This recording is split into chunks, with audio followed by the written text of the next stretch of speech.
How's it going, everybody? We are back with another live edition of the Ad Podcast, and we have Mark Tevis, who is the Executive Vice President of Partnerships at Revry. We are here at the Majestic on a quiet little deck facing the Palais. Thank you so much for coming on. So tell me a little bit about yourself, your role, and what you guys are up to these days. So my role at Revry, I'm head of revenue essentially. I'm driving all the ad revenue for the company, as well as putting together partnerships, integrating brands into Revry Originals. So a little bit of background on Revry. We're the only LGBTQ FAST CTV streamer. Ah, interesting. So the lion's share of the content on Revry is licensed content from the major studios, a lot of TV shows and movies that you're going to be familiar with. Yep. Right now we have all seasons of AbFab running. Coming up we have, I think, Little Shop of Horrors. We typically have Hedwig and the Angry Inch running at some point. Yep. Carol, Drop Dead Gorgeous. All of the content's either going to be LGBTQ, like head-on themed, Yep. with LGBTQ characters, or it's going to be content that was been sort of adopted by the Popular within LGBT culture. Exactly. Yeah. Okay. Yeah. And then we produce originals in-house. So we have a pretty cool one coming up this Sunday, the 22nd of June. We have the first ever Drag King reality competition series premiering only on Revry TV. That's pretty cool. So It's- that's like, what's the other really popular one? RuPaul? RuPaul. So Yeah. it's kind of the other direction. Yeah, I mean, so no drag king has appeared on RuPaul, and I don't know how many seasons of RuPaul, it's been 20. But we have another drag race show, and we thought about bringing drag kings into it, but we just decided let's give them their own series. So Nice. it's hosted by Murray Hill. We have a bunch of really great celebrity judges coming on. You'll see. Without knowing enough about that culture, is there not a lot of mixing between the two groups? Is that one of the reasons why Drag Queen hasn't had it on, or is it pretty common for that to be like interchanged with like shows and types of those things? I mean, I don't. That's a good You don't know question. either. I mean, do the drag kings and the drag queens mix? I think so. Yeah. I don't have any reason to think no, but Sure. I don't know, for whatever reason they haven't been given a platform. Yeah. So we're excited. It's blowing up on Reddit and Instagram, and yeah. So what brought you to Cannes this year? So this is my second year here. There's not a whole lot of LGBTQ specific media companies, publishers. Totally. I mean, in the television space, we're it. There are a few digital publishers. So I come here to evangelize the company, the importance of LGBTQ audiences, why brands are if they're not already targeting LGBTQ or talking to LGBTQ, the LGBTQ population are already behind the eight ball. And if they're at least not thinking about it, and come 5-10 years, they're going to be screwed. So Yeah, totally. I mean, you think about like dink culture as well, like dual income, no family, and like spending power. I mean, it's just like off the charts. It's- Seems to be, At one point, I was saying brands need to recognize the value of the LGBTQ dollar. At one point, I think I was saying the LGBTQ dollar is naturally worth as much as the heterosexual dollar. Yeah. In fact, I think it's worth more because we have just more discretionary spending power, significantly more. Yeah. Especially in an economy like today, where people are pulling back. So I would think the smart brands would start leaning into this community, considering we also typically over-index on dining, fashion, beauty, travel is a big one we over-index on. So Exactly. yeah. Yeah, I love that. Have you seen opportunities to partner here at Cannes? Like, I saw like one or two events that were kind of in celebration of the LGBTQ community here at Cannes. Were you guys able to kind of tie into any of those activations? Are you guys doing anything yourselves? No, to this year, so join forces essentially? yeah. No, there are a couple. I think the big one is probably the Google YouTube Pride party that's taking place on Thursday. Yeah. They did it last year. So we were here last year with the big activation.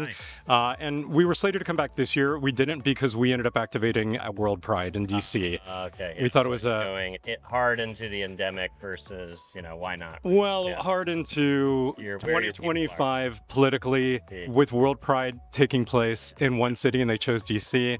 We thought that was a good place to do it, and we filmed a TV show there. Oh, cool. Yeah, so it was a big to do for Yeah, us. it sounds like it. Can you tell me more about the show? Yeah, it's so Revry Originals. We're sort of the unofficial masters of voguing ballroom competitions. Have you heard of them?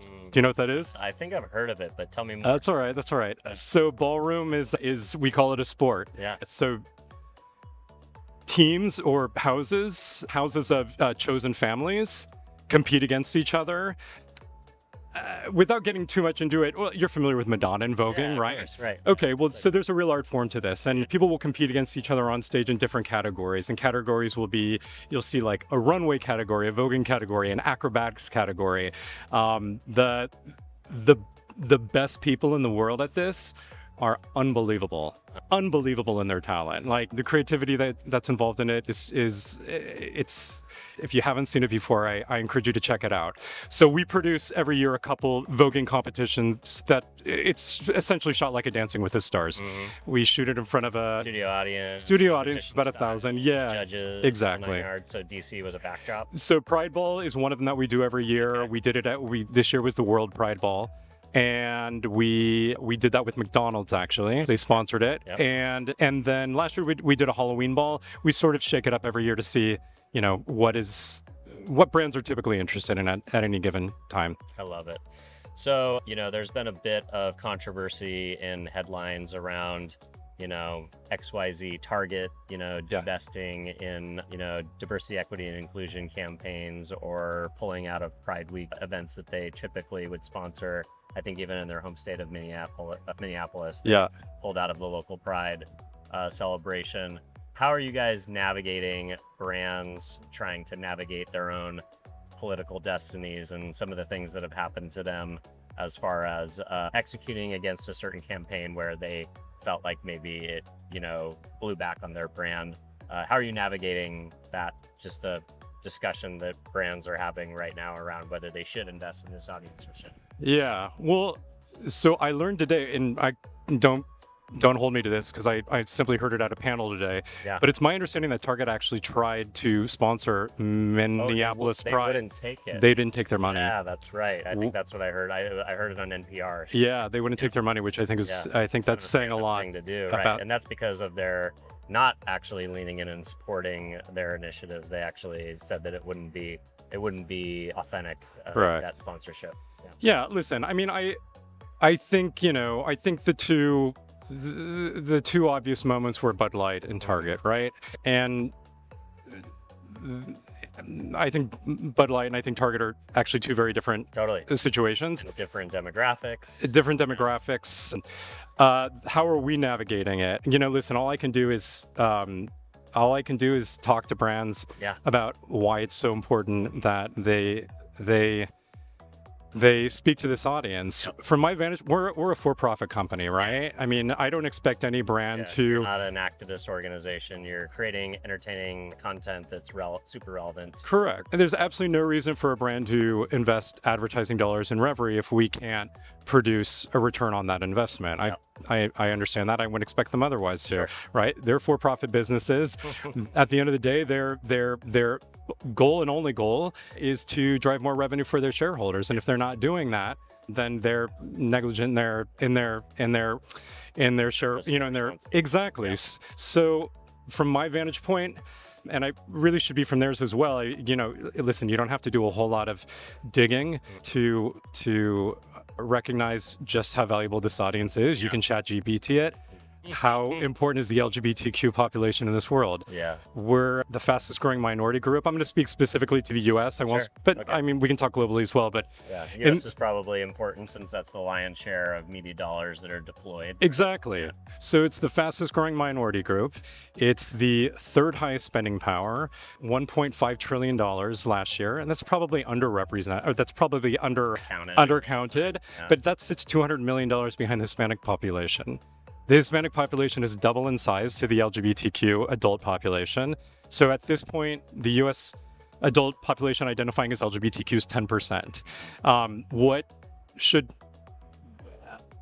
make brands really open their eyes and say, we got to figure this out, Yeah. is the adult U.S. population about 5 years ago was 5%. So in the changing quickly. in the span of 5 years, it doubled in size. That's, any statistician will say that's crazy. Yeah. Like that almost makes no sense. And do you think that was actually people who already just didn't identify publicly with the LGBT community? It was probably always there. No, I don't think it was always there because 23% of the Gen Z population identifies as LGBTQ.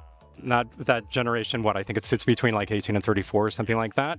So it's a younger generation that is, completely, they view sexuality, sexual preferences, gender identity in a very, very different way. Lens in their Correct. parents or grandparents. Correct. Yeah. When you look at where the future of, where the future of the population is going, I don't think anybody would argue that the Gen Alpha population is going to somehow identify less LGBTQ than the Gen Z population. But of course, as populations get older, that Gen Z population will come up. Yeah. It's going to keep skewing the population higher and higher and higher. So the idea that 20% of the adult U.S. population will identify as LGBTQ sometime in the next 10 years is very, very They'll be real. as big as ethnic minorities, or bigger. Without a doubt. I mean, by comparison, it took the Hispanic population, and I don't think any brand would suggest that this is not a population they're not interested in thinking about. They spent a lot of time thinking about it. But the Hispanic population doubled in size over the course of 45 years, from 9 to 18, 19% now. So the point being is it drives me nuts when I hear somebody refer to LGBTQ as a niche population or an affinity to market to. It's just a part. It's a I think multicultural marketers have really gotten it right to where it's like we're not marketing to Hispanics, we're marketing to people who happen to be Hispanic. It's a characteristic. It's not a demography. It's an identity, but it's not. It's not something that needs to be treated as a monolith. There are things that the LGBT community, identify that, non-LGBTQ people identify with as well. Just treat everybody like people. Would you say that's the right approach? No. Okay, interesting. And the reason why I wouldn't is because you have to understand what drives an LGBTQ person to be loyal to a brand. Yep. It's loyalty back. Yeah, overwhelmingly, the LGBTQ population, something like 83% of the population, says that they are far more likely to be loyal to a brand if they see that brand as an ally. Yeah. So we'd say like a Subaru would be a great example, like within the lesbian demographic. They've celebrated that in the past, and it's almost cliche, about lesbians driving Subarus. It's not almost cliche. It is in fact cliche, but I love it for that.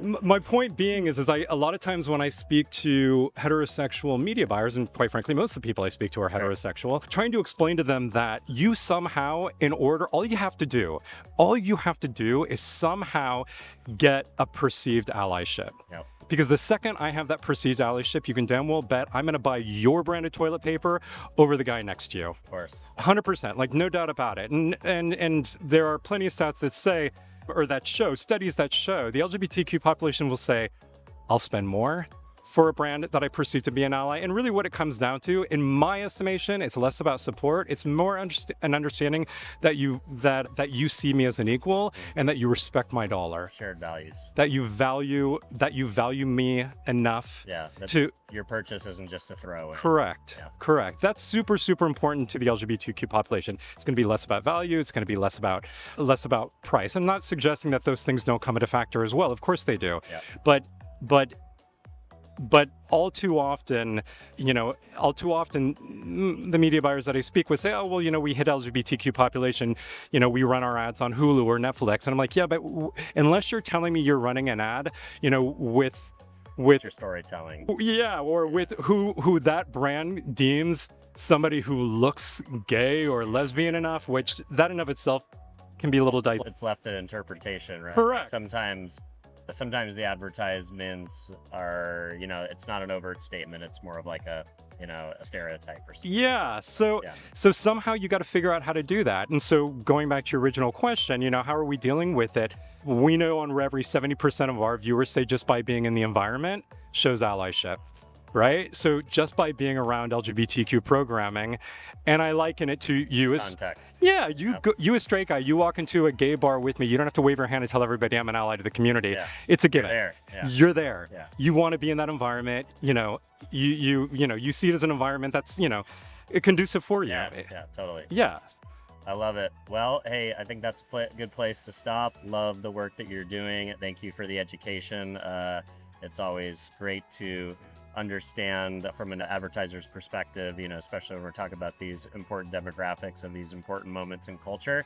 So where should people go if they want to learn more about how to advertise on Revry? And where should they go if they want to connect with you directly to have that conversation? Email me, mtevis@revry.tv. Download the app. You can find Revry on any smart TV, on your Apple TV. Anywhere you watch TV, Revry exists. Thank you so much. Appreciate you coming on. I appreciate it. Thanks.